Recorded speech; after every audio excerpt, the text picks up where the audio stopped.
ان کی نظر میں حال یہ ہے کہ نمبر 1 تمام لوگ کی خواہشات نہیں پوری ہو سکتی، اس لیے غربت رہے گی، مہنگائی رہے گی، بے روزگاری رہے گی، یہ تو رہے گی، ہم صرف کم کرنے کی کوشش کریں گے، رہے گی۔ نمبر 1 یہاں سے مسئلہ شروع ہو گیا۔ ہمیں کیا کرنا ہے؟ ان کے مطابق ہمیں زیادہ سے زیادہ فیکٹریوں میں کام کرنا ہے، ایگریکلچر میں کام کرنا ہے، تاکہ زیادہ سے زیادہ ہوگا تو زیادہ سے زیادہ لوگوں کی نیڈ پوری ہو جائے گی۔ یہ حال ہے اس کا۔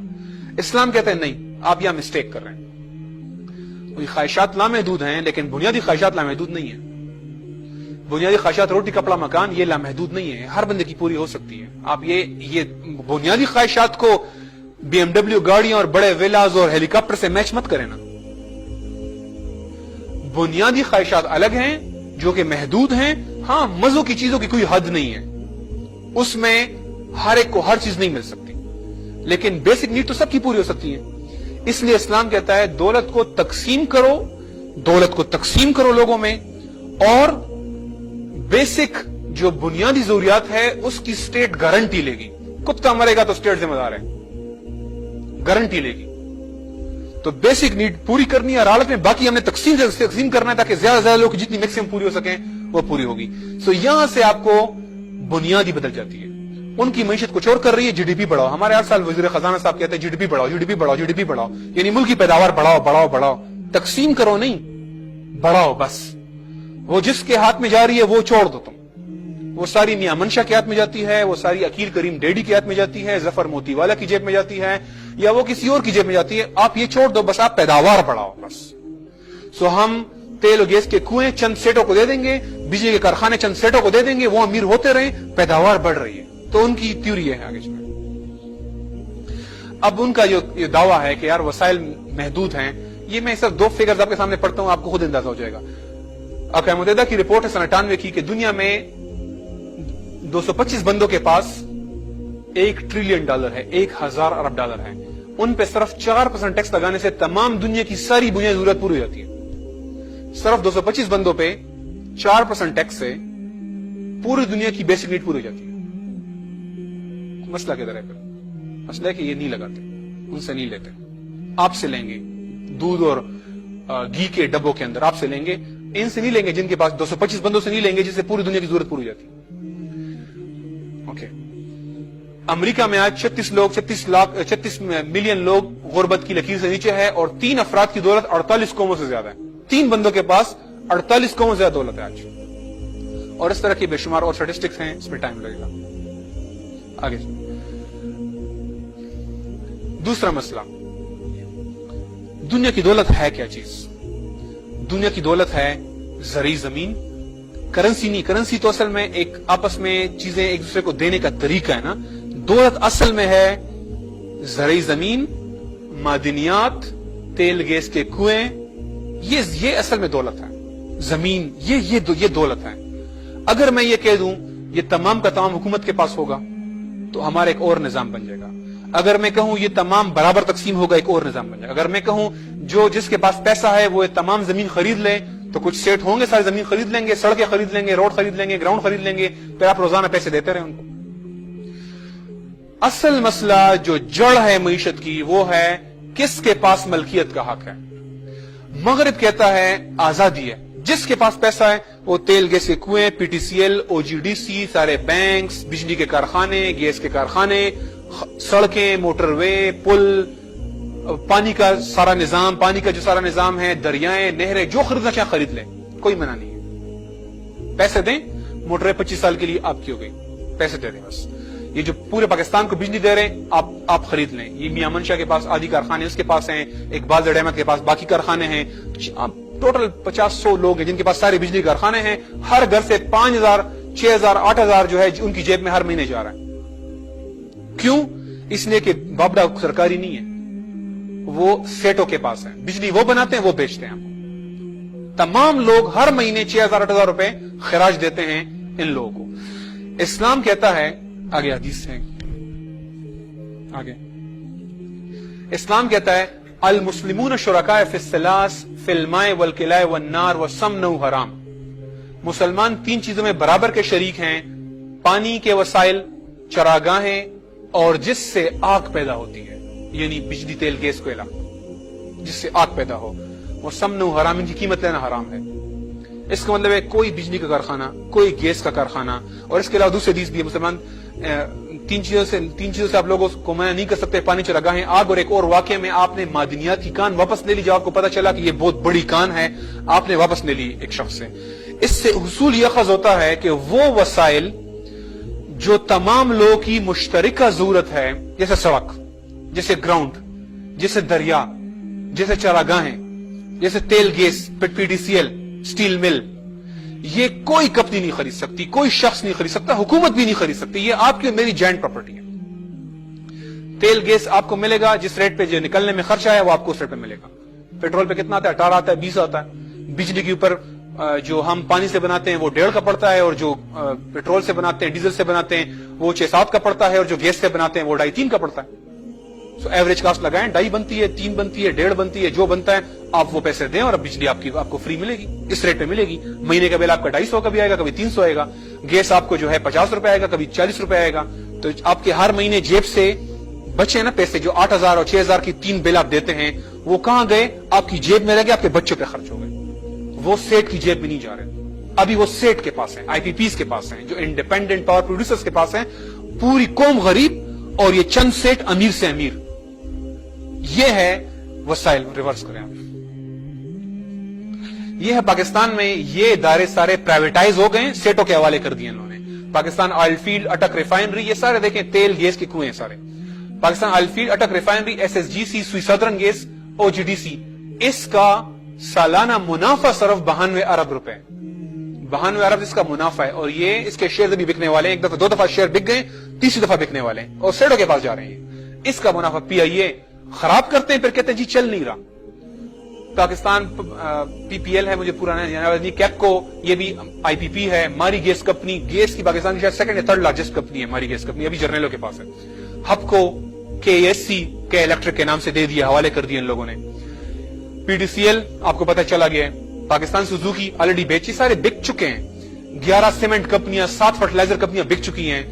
ہوٹلز، ویجیٹیبل گھی کے کوئی درجنوں کارخانے ہیں، کیمیکلز کے درجنوں کارخانے، اخبارات، ٹیکسٹائل ملز، یہ سارے بک چکے ہیں، اور ان کی ٹوٹل قیمت ہے 476 ارب کے انہوں نے بیچے ہیں سیٹوں کے پاس۔ سیٹوں نے کہا جی یہ پیسے لو، یہ مجھے دو۔ اب وہ اس سے بنائے گا اور آپ کو لوٹے گا۔ اب تک جب حکومت کے پاس تھا نا، تو آپ کو بجلی جو ہے وہ 37 پیسے کی بنتی تھی، آپ کو روپے کی ملتی تھی، 38 پیسے کی ملتی تھی، 40 پیسے کی ملتی تھی، 80 پیسے کی ملتی تھی، تھوڑا بہت کما بھی رہے تھے، ہم بھی مطمئن، وہی مطمئن۔ اب کیا ہے؟ اب بنتی ہے 3 روپے کی، سیٹ لیتا ہے، ابھی آخری جو کنٹیکٹ کیا 22 روپے کا کیا انہوں نے، 22 روپے ان کو ہم دیتے ہیں۔ بجلی کی لوڈ شیڈنگ کیوں ہو رہی ہے؟ اس لیے کہ آپ دیتے ہیں ایوریج میں 10 روپے، 5 اور 8 اور 13 ریٹ ہے، اور آپ 10 روپے ایوریج میں دیتے ہیں، ان کو ہم دیتے ہیں 22 روپے، حکومت خزانے سے ڈالتی ہے، پیسے ہوتے نہیں ہے، پھر کہتے ہیں سرکولر ڈیٹ، گردشی قرض آ گیا۔ یہ ہے لوڈ شیڈنگ۔ پاکستان میں بجلی کے کارخانے پورے ہیں، ابھی بھی 23,000 کی کیپیسٹی ہے، ہمیں چاہیے 17,000۔ مسئلہ صرف یہ ہے کہ سیٹوں کے پاس ہے۔ لوڈ شیڈنگ کی واحد وجہ کارخانے نہیں ہے، واحد وجہ ہے وہ آپ نے سیٹوں کے حوالے کیے۔ آج سیٹوں کے اوپر ٹیک اوور کرتے کارخانے، لے لیں واپس ان سے، آج بجلی پوری ہو جائے گی، ایک دن میں پوری ہو جائے گی، لیکن آپ کو ان بڑے بڑے باگڑ بل اور سیٹوں سے واپس لینا پڑے گا، اور یہ آگے ترتیب سے یہ ہونے والے ہیں۔ نیشنل الیکٹرک کمپلیکس، پی پی ایل اور 32 پاور کمپنیاں، یہ پیپکو، فیسکو، لیسکو، ٹیسکو، جو ساری کمپنیاں ہیں، یہ ساری لسٹ پہ ہیں، یہ اس سال کی لسٹ ہے۔ اس سال میں ابھی بجٹ پڑھ رہا تھا، 200 ارب انہوں نے بنانے ہیں اس سال میں، انہوں نے 200 ارب روپے کے سیل کرنے ہیں۔ سو یہ ہے، آگے میں آپ کو بہت سارے پڑھتے جاؤں گا، لیکن سب سے بڑی وجہ یہ ہے، اگر آپ نے اس کو سمجھ لیا، آپ نے جڑ سمجھ لی ان کی، اگر آپ نے ان کو ہٹ کرنے ہیں تو آپ نے پرائیویٹائزیشن کے خلاف آواز اٹھانی ہے، آپ ہٹ کریں گے ان سرمایہ داروں کو، یہ تب ہٹ ہوں گے۔ آگے ایگریکلچر لینڈ پہ آ جائیں۔ پاکستان ایگریکلچر کنٹری ہے۔ مغرب کا نظام کیا کہتا ہے؟ مغرب کا نظام کہتا ہے ریورس، کہ ایگریکلچر لینڈ یہ بھی سیٹ خریدنا چاہیں خرید سکتے ہیں۔ پاکستان میں 2003 کے اندر پالیسی پاس ہوئی تھی، مشرف گورنمنٹ نے، کابینہ نے پاس کی تھی، اس کا نام تھا کارپوریٹ فارمنگ۔ بڑے بڑے بزنس آئیں گے اور وہ کاشتکاری کریں گے، ویسے ہی کہ وہ چھوٹے چھوٹے ان سے 50,000 ہزار 60,000 6,000 8,000 10,000 کے مرلہ اٹھائیں گے، زمینیں لے لیں گے، پھر اس کو خود اس پہ چائے کافی کاشت کریں گے۔ ایسا انہوں نے سوڈان میں کیا، وہاں قحط پڑ گیا، اس لیے کہ وہ گندم نہیں کاشت کرتے، ان کو وہ چیز چاہیے جو ان کو کام آتی ہے۔ ان پاکستان نے الاؤ کیا ان کو کہ یہ سیٹ 1 لاکھ ایکڑ زمین خرید سکتے ہیں۔ اب ان سیٹوں کا مقابلہ میرا غریب کسان کہاں کرے گا؟ وہ 5,000 مرلہ ہے، وہ ان کو 8,000 دے دیں گے، اس کے بعد یہی میرا کسان جو ہے یہ ان کے پاس مزارع اور مزدور کی طرح کام کرے گا. ان کے پاس وہ مزدور ہو جائے گا. یہ بڑے بڑے کارخانے دار, یہ ابھی بھی عرب ملکوں نے ہم سے مانگا ہے کہ ہماری فوڈ سیکیورٹی کے لیے ہمیں آپ یہ زمین الاٹ کر دیں, ہم اس کو کاشت کریں گے.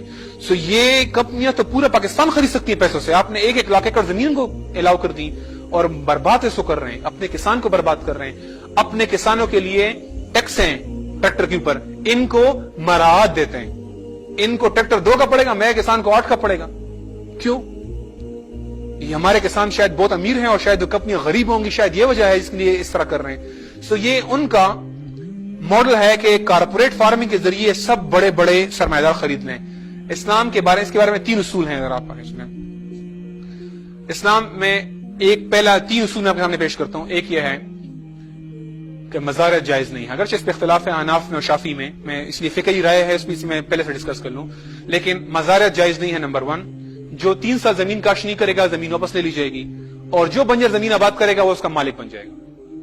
یہ 3 حدیث کے اصولوں کے اوپر آپ ایک ایگریکلچر پالیسی بنائیں. ہم نے آلریڈی رکھی ہوئی ہے ایگریکلچر پالیسی پوری. وہ پالیسی لانچ کریں. آپ صرف 1 سال کے اندر اس کا اثر دیکھیں. پاکستان میں اس وقت 40% زمین قابل کاشت ہے اور کاشت نہیں ہو رہی. آپ یہ سارے شہروں میں نا, کوئی مالی ہے, کوئی مزدور ہے, کوئی چوکیدار بنا ہوا ہے, سیکیورٹی گارڈ بنا ہوا ہے, یہ سب کے زمینیں نہیں ہے, گاؤں سے آئے ہوئے ہیں یہاں پہ, اب گزارا نہیں کر سکتے اس لیے 8,000 اور 10,000 کی سیکیورٹی گارڈ کی نوکری کر رہے ہیں. سب کو 50-50 ایکڑ زمین الاٹ کر دیں گاؤں میں, خالی پڑی ہوئی ہے, بنجر پڑی ہوئی ہے, مالک نہیں ہے. جو آباد کرے گا مالک بن جائے گا. اسٹیٹ سب کو الاٹ کر دیں. آپ دیکھیں 1 سال بعد کیا ہوگا. ان کو آپ بغیر سود کا قرضہ دے دیں کھاد اور بیج کے لیے اور ٹریکٹرز وغیرہ کے لیے. 1 سال میں آپ کی پیداوار دگنی, اس لیے کہ ڈبل زمین کاشت ہو جائے گی. آپ کے شہروں کے اوپر سارا بوجھ ختم. سارے لوگ گاؤں میں واپس چلے گئے اپنی ایگریکلچر زمین. جس کے پاس 50 ایکڑ زمین آ جائے گی وہ کیا کرے گا کسی 8,000 روپے کی ملازمت کرنے کے لیے؟ وہ کیوں خوار ہوگا؟ وہ سارے لوگ شہروں سے واپس گاؤں کی طرف چلے جائیں گے. شہروں کے اندر بوجھ کم, ٹریفک رش کم, مسائل کم, ہاؤسنگ پرابلم کم. پھر غربت, 8,000 تنخواہ اور کہاں پہ وہ سال کا وہ 3 لاکھ 6 لاکھ بنا رہا ہے. کہاں دونوں میں فرق دیکھ لیں. اس کے پاس 50 ایکڑ زمین ہے اب تو ایک تو اس کا غربت کہاں پہنچ گئی, غربت آدھو آدھ رہ جائے گی. پھر اس کے بعد مہنگائی, جب گندم دگنی ہو جائے گی, جیسے کہ ابھی 950 کی کا تیلا تھا اور جیسی پیداوار آئی تو 860 کا پہنچ گیا تیلا. 20 کے جی کا گندم گری نہیں, جیسے ہی پیداوار آئی ریٹ گر گیا دوبارہ. تو جب دگنی پیداوار آئے گی تو اور گرے گی نیچے.